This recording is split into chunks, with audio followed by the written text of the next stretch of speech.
तो है गाइज, आज हम बात करने वाले बैटरी बिजनेस, बैटरी शॉप कैसे ओपन करेंगे और उसके क्या क्या फ़ायदे होने वाले हैं, कितना प्राइसिंग आपको लगने वाला है, मतलब कुछ जानकारी यहाँ पे हम प्रोवाइड आपको करने वाले हैं। तो सबसे पहले जान लेते हैं कि बैटरी बिजनेस ओपन करते तो उसके क्या क्या फ़ायदे होने वाले हैं, मतलब किस तरीके से आपको फ़ायदा होगा। सबसे पहले हम बात कर लेते हैं कि बैटरी बिजनेस आप ओपन करते हैं तो यहाँ पे आपको फ़ायदा ही फ़ायदा होने वाला है इस तरीके से, क्योंकि घर घर में इन्वर्टर की बैटरी लगती है। अब हो सकता है इन्वर्टर का कहीं पे प्रेजेंस कम है, मतलब कहीं पे लोड शेडिंग हो सकता है कम है तो वहाँ पे इन्वर्टर की बैटरी नहीं जाएंगी, पर हो सकता है कुछ मात्रा में तो जाएंगी। घर घर में मोटरसाइकिल है तो मोटरसाइकिल में बैटरी लगती है, हर घर में कार है तो बैटरी लगने ही वाली है। अब कोई सोलर लगाना चाहते हैं तो सोलर के लिए भी बैटरी की ज़रूरत पड़ती है, सोलर ये बैटरी सेगमेंट में बिजनेस में आता है तो सोलर भी लग जाएगा। आपके पास पीसी होगा, कंप्यूटर होगा तो उसमें यूपीएस की बैटरी लगती है। कोई सोसाइटी होंगी वहाँ पे लिफ्ट होंगी तो वहाँ पे भी बैटरी का सेटअप लगता ही है। कोई कॉर्पोरेट कंपनी होंगी वहाँ पे काफ़ी सारे पीसीज रहते हैं तो कॉर्पोरेट कंपनी में या फिर आईटी सेक्टर में यूपीएस की बैटरी लगने वाली है। अब पेट्रोल गाड़ी हो या डीजल गाड़ी हो तो बैटरी तो हर एक गाड़ी में लगती है। अभी सरकार ने स्विच किया है कि इलेक्ट्रिक गाड़ी या फिर इलेक्ट्रिकल कार लॉन्च करने के बारे में सोच रहे हैं, तो मतलब बैटरी उसमें तो लगती ही लगती है। मतलब बैटरी का ऐसा बिजनेस है कि अभी से लेके फ्यूचर भी उसका बैटरी में ही होने वाला है। इसीलिए आप देख सकते हैं कि मैक्सिमम जो ब्रांड्स है, टाटा हो गई और काफ़ी सारे ब्रांड्स है जो अलग अलग कंपनी होगी, वो अपना एक ब्रांड ओपन करे बैटरी का, क्योंकि बैटरी का फ़ायदा ये अभी तो पहले तो होता ही था। मतलब अगर आप देखेंगे काफ़ी सालों पहले 90s से लेके अब 20 शुरू है और कंटिन्यूसली बैटरी का बिजनेस बूम में रहेगा ही रहेगा। तो इसमें आपको काफ़ी ज़्यादा फायदा मिलने वाला है, नुकसान बिल्कुल नहीं होने वाला है। बस आपको इसके बारे में नॉलेज रखना काफ़ी ज़रूरी है, कैसे डील करना है और कैसे बिजनेस करना है। नेक्स्ट बात करेंगे लोकेशन। लोकेशन कैसा होना चाहिए। अब लोकेशन आपका ऐसा होना चाहिए जहाँ पे आपके आजू बाजू में मोटर्स हो, कार गराज हो, ट्रांसपोर्ट का एरिया हो, या फिर ऐसी भीड़ भाड़ वाली जगह पे जहाँ पे कार मोटरसाइकिल कंटिन्यूसली चलते हो।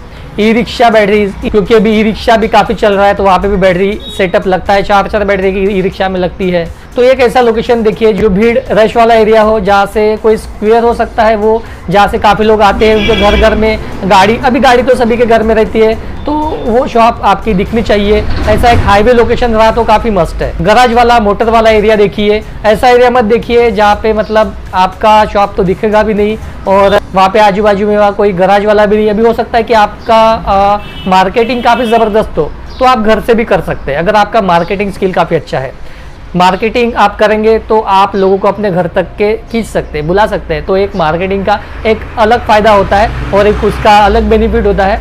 और आप कोई मतलब जहाँ पे लोगों को पता भी नहीं वहाँ पे शॉप है तो इस जगह पे भी है, फिर भी आप उनको अपने पास बुला सकते हैं एक मार्केटिंग के जरिए। तो मार्केटिंग अगर आपकी अच्छी है तो आप कोई भी लोकेशन ले सकते हैं। अदरवाइज आप एक ऐसा लोकेशन देखिए, एक गराज वाला लोकेशन, एक हाईवे लोकेशन पे आप शॉप देख सकते हैं। अब यहाँ पे आप डीलरशिप या डिस्ट्रीब्यूटरशिप ले सकते हैं कोई कंपनी की, जैसे ओकाया होगी, एमरॉन होगी, माइक्रोटेक होगी, लुमिनस हो गई, एक्साइड होगी, तो इनकी आप एक डीलरशिप ले सकते हैं। उसमें आपको इन्वेस्टमेंट ज़्यादा होगा। अगर कोई पर्टिकुलर आप कंपनी की डिस्ट्रीब्यूटरशिप लेते हैं तो आपका इन्वेस्टमेंट भी काफ़ी ज़्यादा रहेगा। बेटर है कि आप फिर एक रिटेल शॉप डालिए जो डीलरशिप ही होती है और आपको अथॉरिटी मिलती है और आप हर एक टाइप का माल रख सकते हैं हर एक कंपनी के। और यहाँ पे सर्विस की बात काफ़ी ज़रूरी है। जो भी आप मटेरियल लेते हैं ऐसा मटेरियल रखिए अपने पास में जो रिप्लेसमेंट जल्दी हो जाए। मतलब आपके पास से कोई कस्टमर बैटरी परचेस करता है, कोई भी हो, मोटरसाइकिल की, कार की, इन्वर्टर की, तो उसका रिप्लेसमेंट आपको मिलना काफ़ी ज़रूरी है। अगर रिप्लेसमेंट आपका अच्छा रहेगा तो कस्टमर जो है आपसे बंधा हुआ रहेगा। अगर रिप्लेसमेंट आपको प्रॉपरली नहीं मिलेगा तो कस्टमर आपके साथ में नेक्स्ट टाइम डील नहीं करेगा। तो सर्विस ये काफ़ी मस्ट है और सर्विस देखिए कौन सी कंपनी की सर्विस अच्छी है तो वो कंपनी के साथ में ही डील कीजिए। अब यहाँ पे बात करेंगे टैक्सेस वगैरह, तो आप एक जीएसटी निकाल लीजिएगा। जिस दिन आपका बिजनेस 20 लाख प्लस टर्नओवर आपका होता है मंथली तो आप एक जीएसटी ओपन कर लीजिए, क्योंकि आपको इसके जीएसटी पेड करना होगा, टैक्स पेड करना होगा, रिटर्न फाइल करना होगा। तो एक जीएसटी आप बना लीजिए। तो ये सेकेंडरी बात हो जाती है। जिस दिन आपका बिजनेस ग्रो होगा आप एक जीएसटी बना ही लेंगे, वो आपको एक मैंडेटरी रहेगा। अब बात करेंगे इन्वेस्टमेंट की। अब यहाँ पे मान लीजिए आप किसी कंपनी का डिस्ट्रीब्यूटरशिप लेते हैं तो वहाँ पे इन्वेस्टमेंट आपका मैक्सिमम रहता है 50 लाख, 1 करोड़, उससे भी ज़्यादा। अगर आप पर्टिकुलरली रिटेल शॉप ओपन करके हर एक कंपनी का माल लेते हैं तो यहाँ पे मैं आपको बता दूँ कोई इन्वर्टर की बैटरी होती है वो 8 से 10,000 रुपये की उसकी प्राइसिंग होती है। तो मान लीजिए कि आपने 5 बैटरी रखी तो वो होगी 50,000 की। मोटरसाइकिल की बैटरी रखते हैं आप हर एक की 2-2, इसके अगेंस्ट में हमने पिछले वीडियो बनाए हुए हैं, उसका लिंक मैं डिस्क्रिप्शन में दे दूंगा कि मोटरसाइकिल की बैटरीज, कार की बैटरीज कितने की आती है। तो एक टेंटेटिव मोटरसाइकिल की बैटरीज की प्राइसिंग ये आपकी 30,000 रुपये एक मिनिमम इन्वेस्टमेंट है। कार के सेगमेंट में, हर एक सेगमेंट में 50,000 का इन्वेस्टमेंट उसमें आपका हो सकता है। तो ऐसे हर एक कंपनी का आप माल लेते हैं तो एक कंपनी का आप रखते हैं 1 लाख के करीब वो होता है एक कंपनी का, अगर आप माल लेते हैं तो। इस तरीके से आप मल्टी ब्रांड बेचते हैं तो आपका वो 3, 4, 5 लाख के करीब होता है। मतलब एक आप बजट पकड़ के चलते हैं तो मिनिमम 5 लाख का बजट तो होना ही होना है, 5 लाख थोड़ा उससे कम। और यहाँ पे अगर आपका शॉप रेंटेड है तो वहाँ पे भी आपका पैसा जाने वाला है, और थोड़ा आप इंटीरियर डेकोरेशन करते हैं तो आपका और इन्वेस्टमेंट बढ़ जाएगा।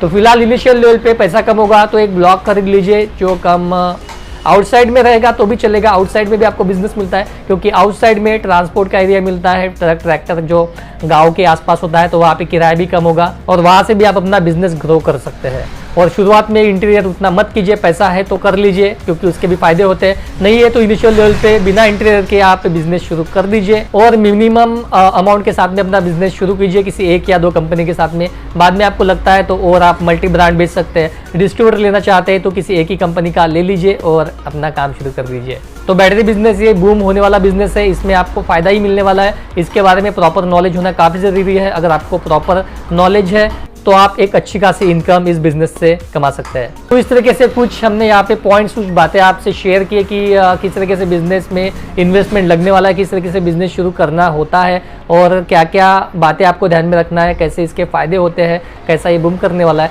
तो यहाँ पे अगर आपको वीडियो पसंद आया तो उसके लिए एक लाइक बनता है। इंस्टाग्राम पे आप हमें फॉलो कर लीजिए और कोई क्वेश्चन होगा तो वहाँ पे हमें क्वेश्चन कर सकते हैं, हम आपको उसका जवाब दे देंगे। चैनल में नए हो तो सब्सक्राइब करना ना भूलें ताकि आने वाले इस तरह की वीडियो आपको हमेशा हमारे चैनल में मिलते रहेंगे। हमारे चैनल पे मेंबरशिप शुरू है, आप हमारे चैनल में मेंबर बन जाइए और कुछ भी आपको इन्फॉर्मेशन और कट टू कट प्राइजेस जानना होगा, बैटरीज के, स्क्रैप के, सब कुछ, तो वहाँ पे कट टू कट हम आपको बता देंगे। तो उसकी एक मिनिमम कॉस्ट रखी गई है, हम कंटिन्यूसली आपको बताएंगे और डेली बेसिस पे आपको जानना होगा तो डेली बेसिस पे भी आपको काफ़ी सारी बातें पता चलने वाली है। तो मेंबरशिप के लिए हमारे चैनल पे चले जाइए, ज्वाइन कर लीजिए और वहाँ पे कुछ एक स्मॉल अमाउंट के साथ में मेंबरशिप ले लीजिए, तो ये आपके लिए काफ़ी फ़ायदेमंद होने वाला है। सो आज के लिए इतना ही। हंसते रहिए, खुश रहिए, मिलते हैं किसी नए वीडियो के साथ में, तो मिलते हैं अगले वीडियो में।